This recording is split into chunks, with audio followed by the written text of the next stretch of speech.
What's up, gamers? It's your boy, David, host of Doritos, Connections, and Mountain Dew, your favorite local video game talk show. But you know what? No. We ain't talking about video games today. Video games are lame. You know what's cool? You know what's not lame? Bionicle. That's upside down, I think, but I don't care. That's right, we're talking about Bionicle, the Lego line that ran from 2001 to 2010 and saved Lego from financial ruin, if you can believe that.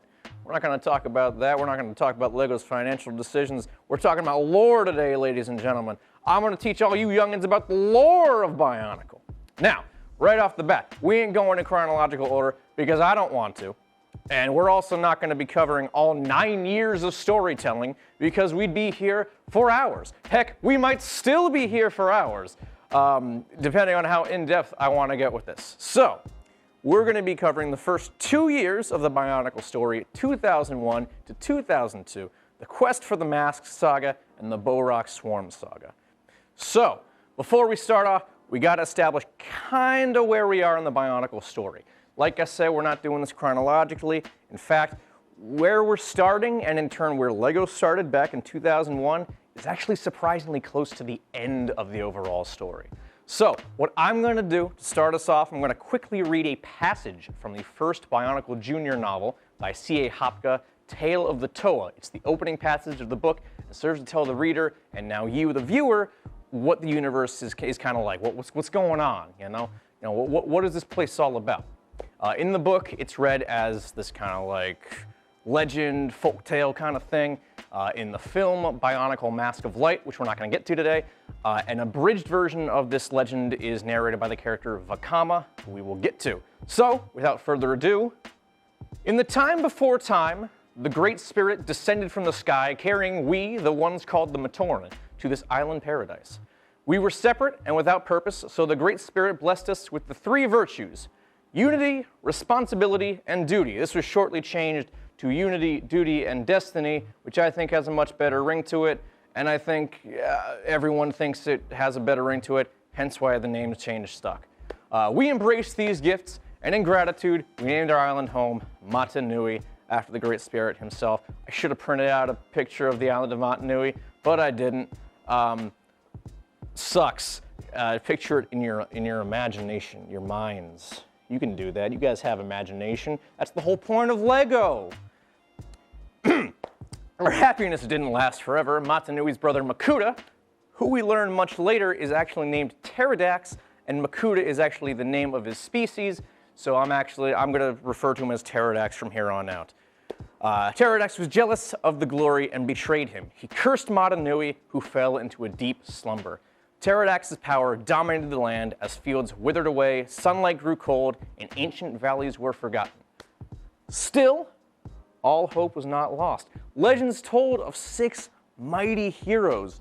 The Toa, I don't have tape on this one yet. The Toa,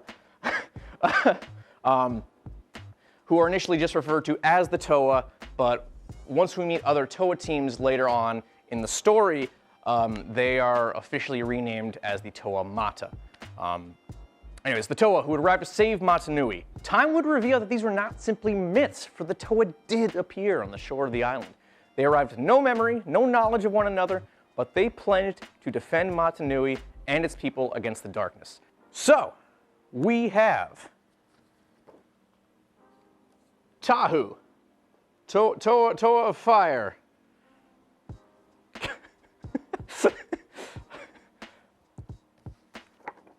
Gali, Toa of Water,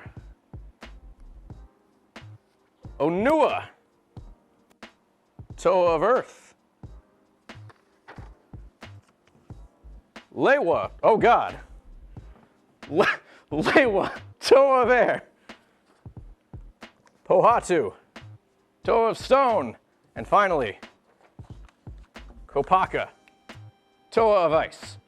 Great warriors with great power, drawn from the very elements themselves. Together, they were 6 heroes with one duty: to defeat Pterodax and save Mata Nui. This is their story.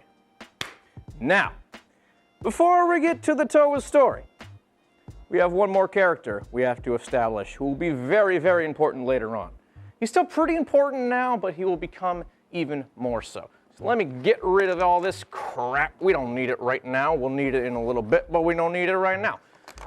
So you know what? I don't care. Tamatoran by the name of Takua. He goes off on a quest to find the 6 Toa stones and brings them to the temple at Kini Nui. He places the stones and wakes up far, far away on the beach of Tawahi and finds an empty Toa canister. Ooh. So here's where our story really begins. Placing those Toa stones at the temple actually set off the Toa Mata to be summoned to the island to fulfill their destiny. So the Toa wake up, quickly realize they have the power to control the elements. Lewa, Toa of air, can control air. Gali, the Toa of water, control water, etc., etc., etc. You get the picture. It's pretty simplistic. This was a line for children after all. It's pretty easy to understand. The Toa learn that the wildlife on the island, known as Rahi, have recently become extremely hostile toward the Matoran, going so far as to attack anyone on sight. As both Gali, let me get my thing, as both Gali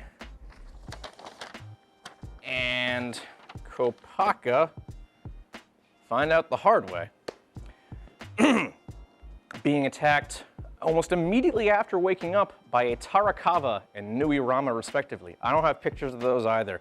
I had a picture of a Tarakava, couldn't find one from the Nui Rama that was a decent quality, so I decided, screw it, I'm not getting either. Maybe we'll have it here on the screen somewhere, I don't know, we'll see. Anyways, most of the Toa meet with their village elders, the Turaga, who send them on a quest to find the great Kanohi masks of power, of which there are 6 for each. So Tahu currently wears these are really small pictures, and I'm sorry. Tahu currently wears the Kanohi Hau, the mask of shielding. Gali has the Kaukau, mask of water breathing. Lewa has the Miru, mask of levitation. Pohatu has the Kakama, mask of speed. Kopaka has the Akaku, mask of X-ray vision. And Onua has the Pakari, mask of strength. All 6 Toa need to find essentially spares of each mask so that eventually they will have the power of all 6 masks for themselves. Kopaka, in search for his Hau, runs into Pohatu, or rather the other way around, and they finally link up with all the other Toa. And they discuss that Pterodax is the reason the Rahi have been attacking the villages, having given all of them infected Kanohi masks. Yes, the wildlife also wear masks. Don't think too hard about it. So the Toa begin searching for their masks. Tahu meets with Tamatoran. Oh god, I should have taped all of these, but there were so many of them I didn't want to do them all at once. But now it's coming back to bite me in the ass. Tahu meets with Tamatoran Jaller, who will also become important later, wink wink, nudge nudge, who tells him his Akaku lies in the deepest cavern of Onuwahi. Lewa finds his Pakari, and his Kakama. Lewa finds his Pakari and Kakama, while Gali searches for her Miru, and she is attacked by a Tarakava and passes out, having a vision of 2 strange Toa. Ooh, what would that be about? Well, just wait. You gotta be patient. That's what storytelling is about. You gotta be patient. You set something up. It's Chekhov's gun. You set something up earlier, and then you gotta use it later on. That's just basic storytelling, people. Come on. Meanwhile, Takua. I'm getting really lazy with this. Takua, suffering from amnesia after summoning the Toa canisters, has set out on yet another quest after being ostracized from his village of Takoro. After helping Gali free Turaga no Kama and the villagers of Gakoro from a hungry Tarakava, a Gamatoran named Maku tells him to seek out Huki in Pokoro. Upon arriving, he stumbles upon a full-scale epidemic ravaging the Pomatoran, and together with Turaga Anawa, finds a Koli ball. Koli is a sport that the Matoran play. It's seen, the rules are kind of vary between whatever media Bionicle you're reading. It's kind of like soccer, but it's also kind of like lacrosse. I don't know. They find the Koli ball, and Anawa realizes it's been infected. So the Koli balls are the ones that are spreading this disease, ravaging the great nation of Pokoro. So Anawa sends him to discover the source, finding a mysterious key at the bazaar stall where they're being sold. He journeys to Powahi, where he finds massive sculptures of the Kanohi masks, and opens one up using the key, finding a massive stash of Koli balls being stored with infected Kanohi, being guarded by a Nui Jaga. Thankfully, Pohatu shows up, and together they defeat the Scorpion, thus saving Pokoro from any further illnesses. Now that I think about it, I don't really know what the symptoms of the illness was. I remember they were sniffling, even though they don't really have noses. I don't know. Again, don't think too hard about it. Anyways, while this may not sound all that important, what is important is to establish Takua as a heroic character now as he becomes a major player in the Mask of Light saga, which again, we're not going to get to this time around. Maybe next time. We'll see how well this video does. If you're liking this and you want to see more, you gotta hit like, comment, subscribe, hit the bell, all that good stuff. Tell me, and tell Howard that you want to see more Bionicle. Anyways, while searching for his Pakari, Kopaka is rendered unconscious by a falling block of ice, which I think is kind of ironic considering he's the Toa of ice, and has a similar vision to Gali's of those two mysterious Toa. Man, they're really pushing this whole two big Toa dude people thing hard, huh? It's almost like they're going to be really important later on or something. As well as the temple at Kini Nui that Takua put the Toa stones to summon the Toa. Yada yada. You remember. Onua calls a meeting, and before they can even get down to business, the Mangai volcano, which is a volcano at the very center of the island, erupts, and the Toa work together to ensure no harm comes to the villagers, leading them to believe, well, not really believe, leading them to really realize that they work best as a team. So I'm gonna just take these off for now, and just so we have a little more space to discuss things. There they are. There's all 6 of them. There we go. That makes sense, right?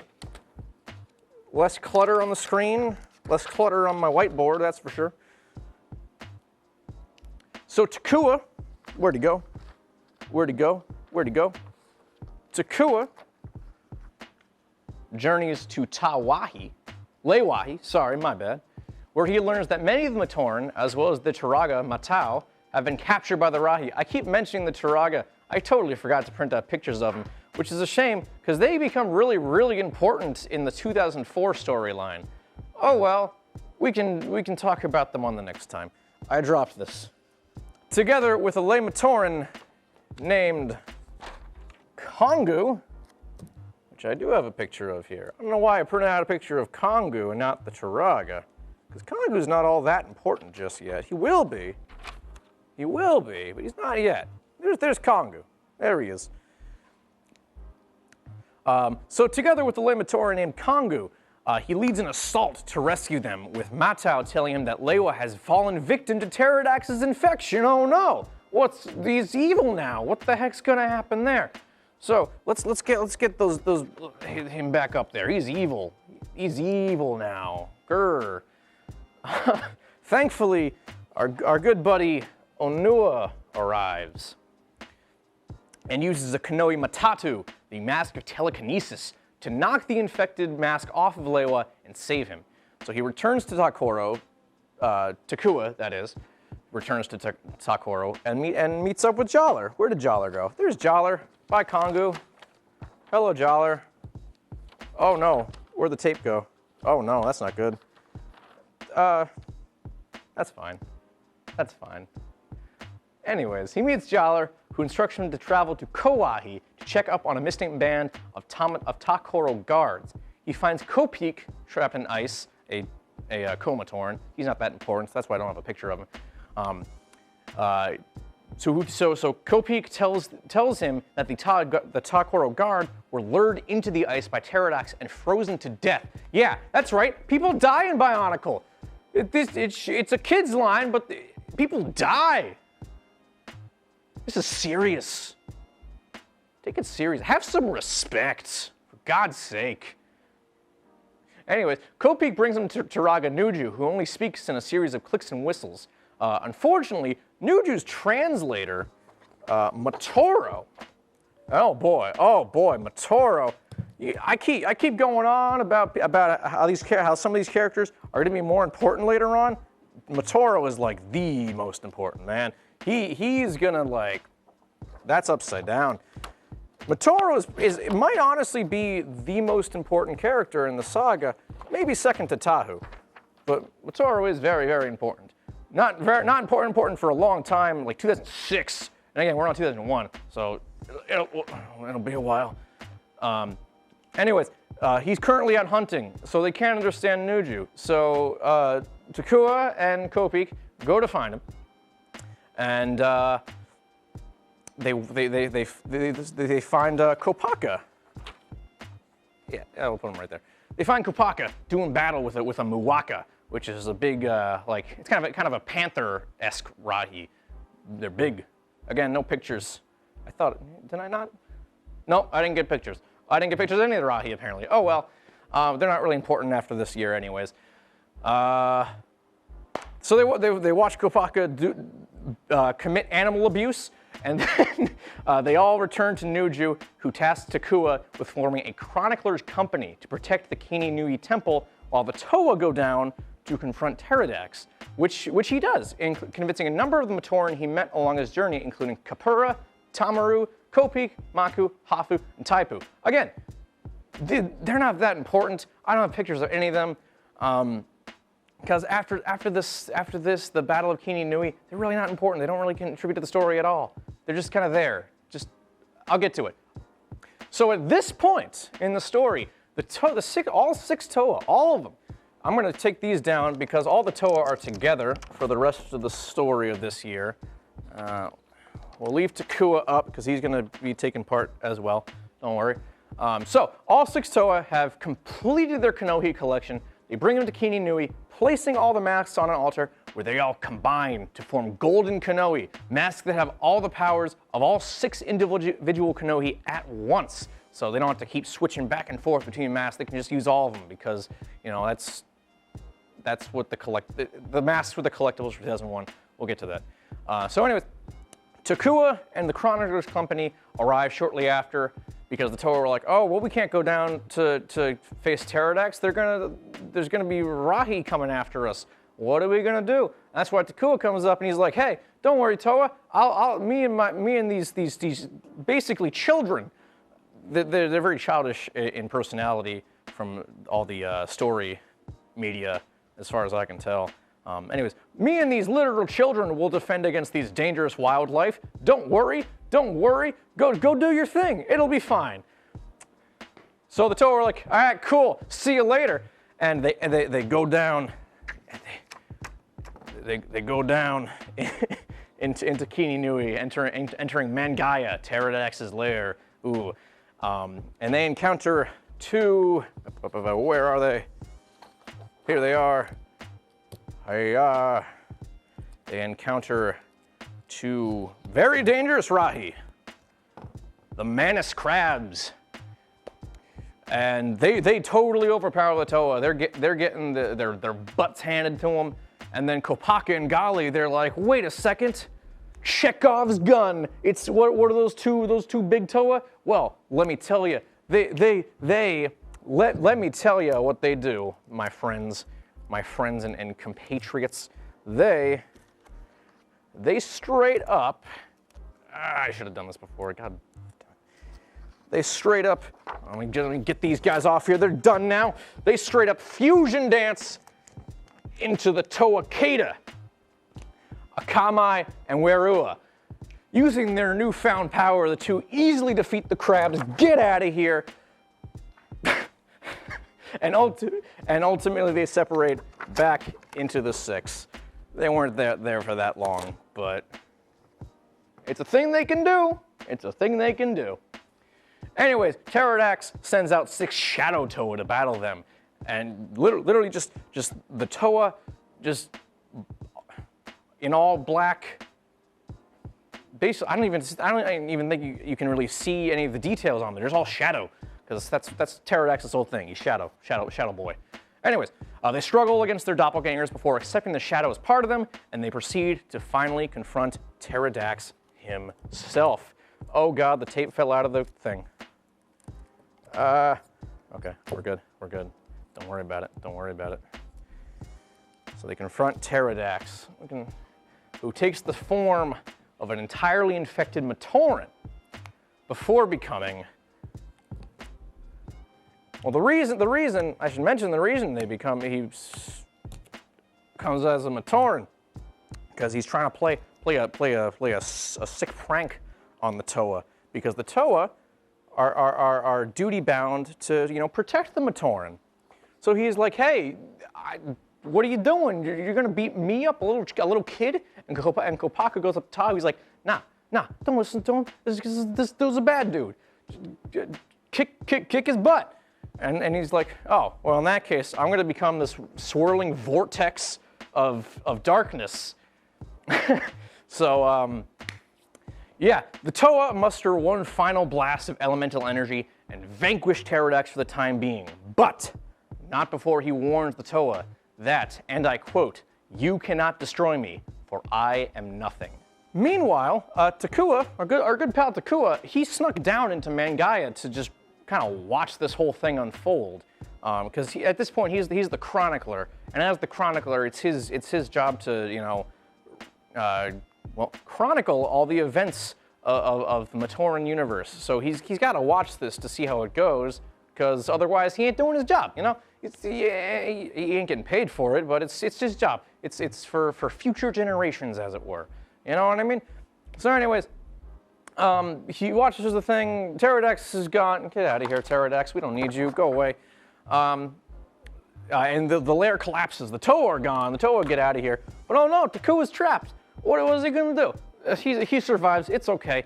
He's buried under rubble, but he gets out and he goes through a door at the far side of the room. I thought I put this. Oh, the other one, but that's okay. Goes through a door, the far side of the room, and the door has this mysterious symbol on it. What is it? What does it mean? Well, he saw this image multiple times in various visions he had on his quest. So he enters the door and he finds this enormous hive thing, and he goes up to it and investigates. He's like, hey, well, what the heck is this thing? And the pods all burst open, revealing swarms of creatures known as Borok. Whoa, that's it. 2001 story complete. We're done with that story, but we're gonna get to 2002. Don't worry, I already promised we would. So there you have it. First year of Bionicle wrapped up in one mostly compact tale, and just for a little fun, let's go over every set released as part of the line in 2001, because there are characters and creatures that we didn't mention. They're not 100% important yet, but they will be. So let's just run down them real quick. So for the small box sets, we have the Turaga, Vakama, Matau, Anawa, Nokama, Nuju, and Wenawa. There they are. Again, they'll be really important later. The medium-sized canisters were the Toa Mata. Where'd they go? That's the Toa. Toa Mata, there they are. There. Pohatu, Onua, Gali, Tahu, Lewa, and Kopaka. The larger box sets, which would eventually be known later on as the Titan sets, were all the Rahi, Nui Rama, Muaka, and Kane Ra, Manas, Nui Jaga, and the Tarakava. And also there was a set that was not, I can't remember exactly how it works. It wasn't supposed to come out, but a couple of them were made. It was a sand Tarakava. It was essentially the same thing as the Tarakava, but instead of the blue and teal color scheme, it had a sand color, tan. There were very few of them made. They're very, very rare sets. Anyways, And then there were special Kanohi packs one could buy to try and complete your own set of masks, which include all 6 colors of the Toamata's masks, as well as the various noble Kanohi worn by the Turaga and the Matoran. The power pack included the Pomatoran Hafu, a Kanohi Rua, which is the mask worn by Werua, although this version of the mask that you can actually get is in the shape of a Hau, even though the canonical look of the mask is in the shape of Leiwa's mask, the Miro, whatever. And also a CD-ROM of various Bionicle-inspired music and animations. But also, to start things off, McDonald's, Mickey D's, the Golden Arches, they were actually, they released some Bionicle sets as McDonald's Happy Meal toys, which are super sought after. I would love to have some, but I can't find anyone that are like less than $50, not even $50, more than that. And like, I don't want to spend $100 on a set of Bionicles that are only like 6 pieces, less than that. I don't want to spend that much money on something that small and that small. Anyways, those are the Matoran Hyuki, Onepu, Maku, Jaller, Kangu, and Matoro. So that is everything from Bionicle 2001, not including the various combiner sets, but I'm not going to mention those because we're gonna be here all day, man, and we probably are gonna be here all day anyways. So let's just move. Let's just move right along into 2002, the Borak Swarms saga. So where did we leave off?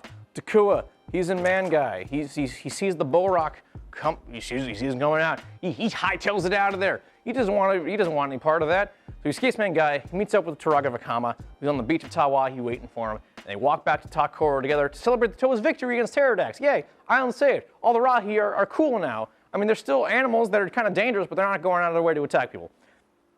But the celebrations are cut. I should get my actual Borak pictures out. I didn't get those.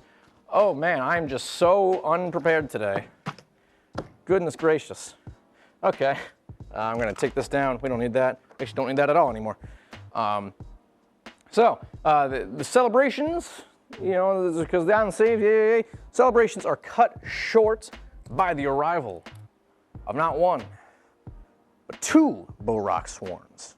Well, 2 swarms of types of Borak, right, rather. That's not the right picture. That's the right picture. I had it backwards. I hope we're keeping all this in. All right, good. It won't be as funny if we don't keep it all in. Stop. Stay in the tape dispenser, please. Stop jumping out. It's very annoying. Anyway, like I was saying, the celebrations are cut short by the arrival of the Parak swarms and the Korak swarms, the Borak of stone and ice, respectively. So Kapura rushes to Kini Nui to tell the Toamata what's going on. He's like, dude, this other stuff's going on at Takora. I know you guys just did your thing, but we need you to do your thing all over again. We're still not safe. You know, we appreciate what you did, but we still need your help, man. We still need your help. So they rush to the village, drive off the horde, and after the battle is over, Vakama explains that the Borak are machines, totally, mostly inorganic. We'll get to that. Machines created for the sole purpose of razing the island of Mananui to the ground, controlled by organic creatures called Krana, of which there are 8 types with varying abilities. They were the main collectible for 2002 after the Kanohi masks were, and I'm pretty sure they were like way harder to collect because you had all 8, and then you had 2 different kinds of 8, and I think they were different colored depending on which Borak. So like the Parak had 16, the Korak had 16. All six Borak had 16 different Krana to collect. So they were significantly harder to collect all of than the Kanohi. But we'll get to that. Actually, we won't get to that. It's not really that important.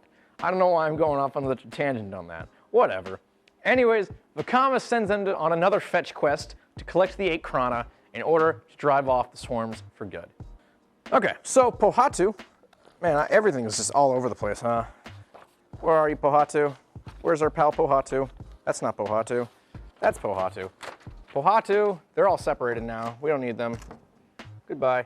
So Pohatu rushes to Pokoro to defend against hordes of Tanakh, the Borak of Fire. There they are, the Tanakh, as well as the Parak and the Levak, which I always really liked the best out of the Borak hordes, because instead of being the Borak of Air, like you would assume because of their green color scheme, they are actually the Borak of Acid, which makes sense considering their whole thing is to just like clean the entire surface of Madanui. You know, acid probably works the best for that, I think. Anyways, he managed to drive them off. He acquires a few Krana for his troubles, but not without having to evacuate the entire village. Onukoro is also attacked, first by Nuvak, the Borak of Earth. This is really in my way. The Borak of Earth. There they are. Borak of Earth. And then the Galak, the Borak. You want to take a wild guess? You want to take a guess? You probably know what it is. You probably know what it is. Write your guess in the comments. And if you're right, I mean, you're probably right, because this isn't being recorded live. The Borak of Water. The latter of which attempt to flood the caverns. So, Taraga Wenawa, Taipu, and 2 other Onimatoran, Onipu and Nuparu, are the last to leave, and they end up getting trapped in a separate cave with a Galak missing its Krana. What happened there? So Nuparu's a smart dude. That's his whole thing. You know, in the 1980s Teenage Mutant Ninja Turtles cartoon theme song, Donatello Does Machines? That's Nuparu. That's kind of his whole thing. So Nuparu, I forgot to cut the picture out of this one. My bad. I thought I had just one that needed to be cut, but I didn't. So Nuparu, he tinkers around with this Galak. He's like, well, this is just a machine. It ain't doing anything right now. Let's see if we can make this work for us, you know? So what he does, he makes, I'm gonna get all these off here because we're getting cluttered. We're getting cluttered here. In fact, I could probably take off this too, because that's just taking up space. Where is it? There it is. So Nuparu, he tinkers with this Galak. And you know what he does? This is absolute genius. He makes a whole ass mech suit. A mech suit out of this thing. He dubs it the Boxer. That's B-O-X-O-R, not B-O-X-E-R. To give the Matoran a fighting chance. Meanwhile, Lewa, I'm completely lost as to where any of my pictures are.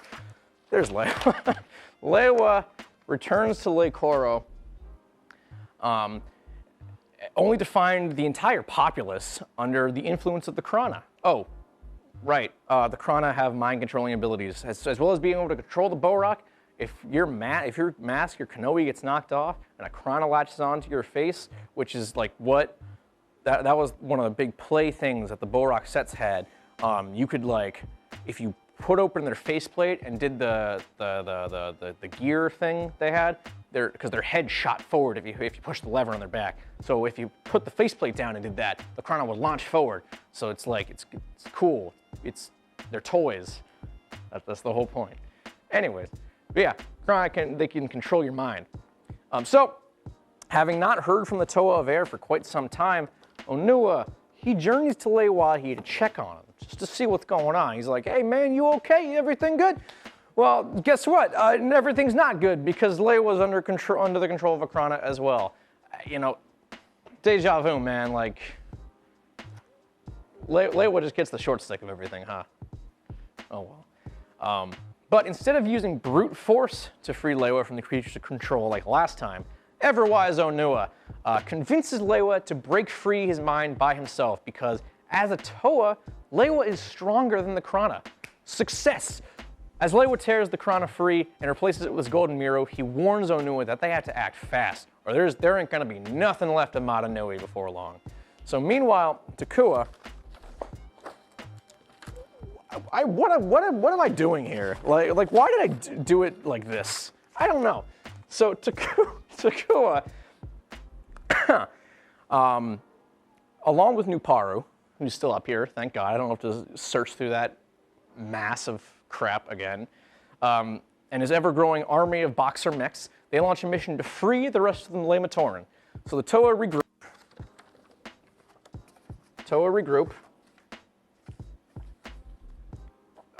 There's no tape on here anymore. That works. The Toa regroup, and with every Krana in their possession, ready to descend, God. The Toa regroup, and with every Krana in their possession, ready themselves to descend down into the Borak nests. Ooh. So as they make their way deeper underground, Tahu's kind of worried, because this is like the second time Leiwa's been under the control of an enemy force. So he's like, he's not gonna like betray us or anything, is he? But Anua's like, nah, man, he's fine. He's a Toa. He's got this in the bag. He's got everything under control. Tahu's not really convinced because Tahu's kind of a hothead. That's his whole character archetype. But Pohatsu is like, hey, man, this tunnel. There's something weird about this tunnel. Like the rock wall is like ridiculously smooth. And for some reason, they all find that like really disturbing. I mean, I guess that would be kind of weird, but like they're like legitimately like they feel uncomfortable at this observation. Not really sure why. But it doesn't matter because they're not really able to linger on it too long because as they get closer to the nest, they run into a swarm of Tanakh as well as a flow of lava. Who knows where that's coming from? Doesn't seem like there's any way out, but Leiwa's like, hey, if there's no way out, how did the Borak move through the island? This wall here, it's got to be an illusionary wall. Bam! Elden Ring reference for you. So they go through, the ground totally crumbles underneath them, and very conveniently taking them exactly where they need to go. A chamber with 8 niches in which to fit all the Krana. Doing so opens up 6 passageways for each Toa. Guess what? I'm gonna get my tape ready before doing this bit because it'll be more entertaining if I time it right comedically, I think.